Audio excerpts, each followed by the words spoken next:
bakunze kumva official turabashuje tubaye ikaze mu biganiro byacu ugikanda kuri subscribe no kuri akantu kameze nk'inzogera baruciye kubiri no kuri ibiganiro byiza nk'ibi ngibi tubagezaho. Kuri uyu munsi wa none rero twagarutse kuri homemade cyangwa se ibikorerwa mu ngo. Ni ya programme twazaniye abakunzi bacu ibigisha icyo wakora mu rugo nyamara gisaba amafaranga y'umurengera ugiye kugishaka muri boutique.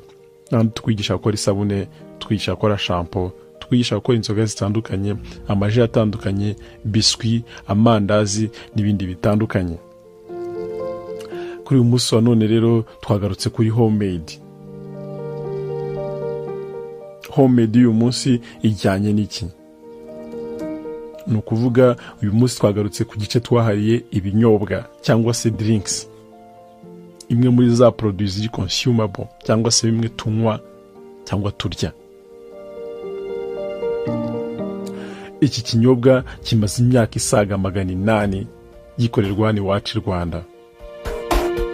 Mu kumenya neza uburyo kwenga iki kinyobwa nasuye umukecuru umaze imyaka isaga 37 agikora. No kuvuga ngo yatangiye kwenga mwaka w'1986 kugeza kuri uyu munsi wa none. Ibi byantwaye amajoro 22 n'iminsi 25 kugira ngo iki kiganiro kibagereho. Muri iyi video muraza gusangamo amashusho atandukanye yafatiwe mu cyaro, guhera mu isarura ry'amasaka kugeza tubonye ikigage. Ntimucikwe. Ariko mbere yuko turebera hamwe uburyo ki tugiye kwenga ikigage cyangwa tugiye gukora ikigage, reka tubanze twamamariza abadutumye.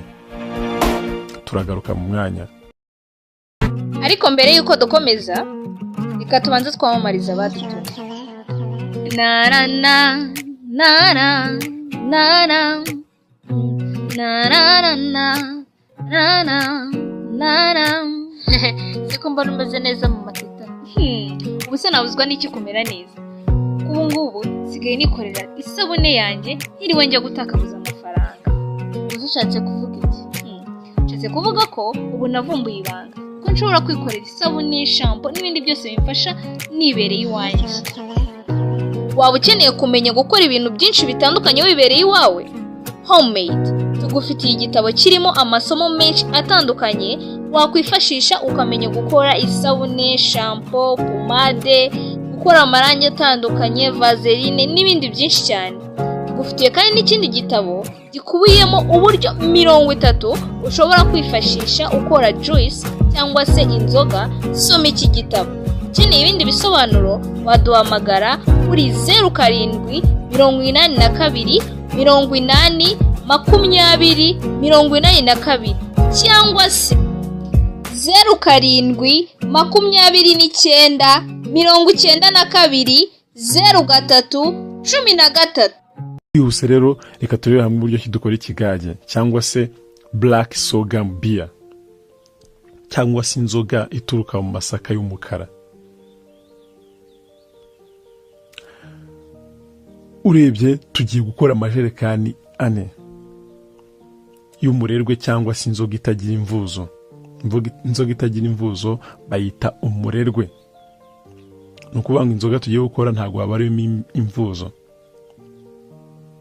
Tuyifashisha rero ibi bikurikira. Turifashisha amasaka 25, amacupa 4 y'ikigage cyangwa y'ubushera bwaraye, imiyenzi utugeri 4 dushishuye kugira ngo amata y'imiyenzi ataza kuvangira umusemburo. Reka twihute nuko bikorwa. Ufata amasaka ukayinika byibuze iminsi 5. Uyinitse ku wa mbere uyinura ku wa gatanu. Uyinura mu gitebo nkuko mubibona kugira ngo amazi ashiremo. Ukagumisha mu gitebo, warangiza ukayapfundikishije ukoresheje ibibonobono cyangwa amasaka. Akenshi harimo abantu bayafataga bagahita bayajyana ahantu bita mu rutindikiro. Ariko twebwe twifashishije igitebo. Gusa birashoboka ko wafata urutindikiro rwawe hantu winuriye amasaka ukayashyira kugira ngo uzayahungirire cyangwa se ibindi bikorwa byose bizakorerwaho paka tubonye amasaka yo kujya kwanika uzabikorereyo. gusa hano twifashishije igitebo. Hanyuma uyiniye ku munsi wa gatanu, bukeye bwaho ku munsi wa gatandatu ubanza kureba ko yahanze cyangwa se yazanye umumero. Warangiza ugahungira ukoresheje ivu ry'amashara, babyita guhungira cyangwa kuziga, kugira ngo amasaka amere. Kumera kw'amasaka babyita guseka. Warangiza usiba umunsi umwe ku munsi wa karindwi. Warangiza ku munsi wa munani ukanika amasaka yameze. Iki gihe umumero wirinda ko wasumba isaka. Amasaka ntashobora kumera ku buryo umumero wayo usumba isaka.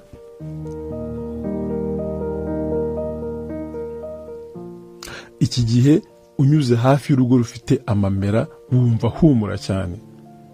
Hanyuma iyo wanitse amasaka yawe akuma neza, byibusa byagutwara iminsi 3. Byadutwaye iminsi 3 kugira ngo abe yumye, kuko hari mu gihe cy'izuba. Ufata agatebo kawe, iyo amaze kuma wakarabye neza ibirenge, ukayavuna cyangwa se ukoresheje intoki ukayashwaga. Kuyavuna cyangwa gushwaga ni ugukuraho wa mumero wayo igihe wumye, ariko nanone bigakuraho ivu kugira ngo uze kubona amasaka ameze neza adafite umwanda. Avaho umumero wumye kwa ko wayanitse iminsi 3, akavaho n'ivu. Ikiba gikurikiye no kujyana ku mashini kugira ngo uyasye ubone ifu. Twihuse reka turebe uko wakora umusemburo. Ubundi abahanga bavuga ko iyo umusemburo wazanye ifuro aba ari wo mwiza cyane. Ku ikubitiro uzafata ikigage, amacupa 4 n'ingeri z'imiyenzi 4 zishishuye. Urabicanira byibuze icupa rimwe rigakama. Umusemburo utekwa mu nkono, wirinda guhita uwupfundikira. Umupfundikira bukeye, ubwo ni ukuvuga ku munsi wa kabiri. Ku wa kane ugashyiramo ifu y'amamera iseye. Ku wa gatanu ugashyiramo urukarango.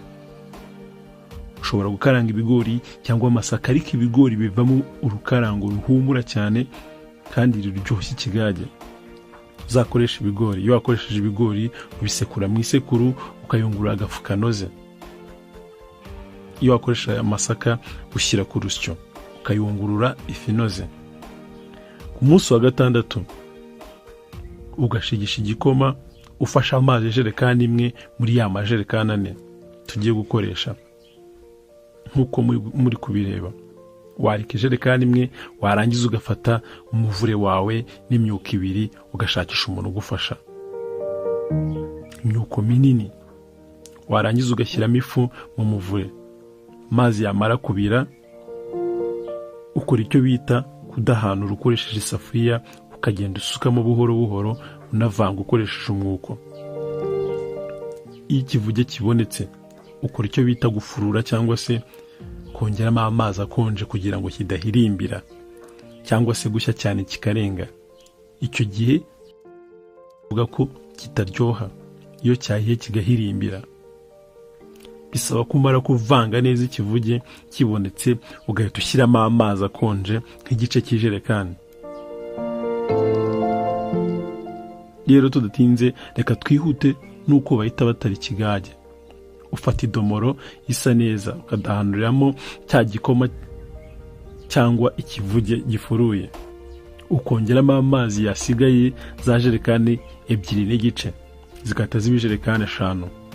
Warangiza ukavanga neza cyane, warangiza ugashyiramo umusemburo wawe ukavanga.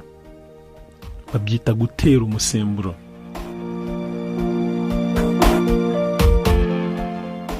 Impamvu babyita gutera umusemburo nuko n'ubundi umusemburo tuwufata nk'aho ari ikinyabuzima gifite ubuzima, cyangwa se twa mikorobe duto. Warangiza ugapfundikira ukoresheje umufuniko. Bucya mu gitondo ikigage cyabembutse cyangwa cyahiye cyabize. Ubundi warangiza ugakora icyo bita gusoma amarwa, ugasangira n'inshuti n'abavandimwe, cyangwa se ukagicuruza kuri make ukibonera amafaranga. bakunze kumva official rero reka ducumbikirane igice cya mbere tubararikiye kuri iki gice cya kabiri aho tuzarebera hamwe uburyo ki dushobora gufata ikigage cyawe cyangwa se amarwa warangiza ugashyiramo ibinyabutabire twifashisha. Ibi nabyo byantwaye indi minsi kugira ngo njye kureba ibinyabutabire twakoresha bigaragara ku isoko hano iwacu Rwanda ushobora gukoresha kugira ngo ikigage kirambe. Nk'ubusanzwe murabizi ko ikigage cyayo uyu munsi gishobora gusibira rimwe, ariko ku munsi wa gatatu kiba cyatangiye gukariha cyangwa cyatangiye kwangirika, babyita gukura, kiba cyakuze. Rero hano mu gice cya kabiri tuzareba uburyo ki ushobora kurinda ikigage cyawe cyangwa amarwa ku buryo adashobora gukura, ku buryo ushobora kuyenga agashya ukamara nk'ukwezi kose cyangwa amezi 2 ukiyanywa kandi nta kibazo atahindutse. Kunzo kumva official dushobora kandi subscribe, like, comment, share. Dushimire udahwema kudukurikira no kuduha ibitekerezo bitandukanye. Ku gitekerezo cyangwa inyunganizi watwandikira kuri iyo nimero uri mureba kuri screen yawe. Hasta la vista.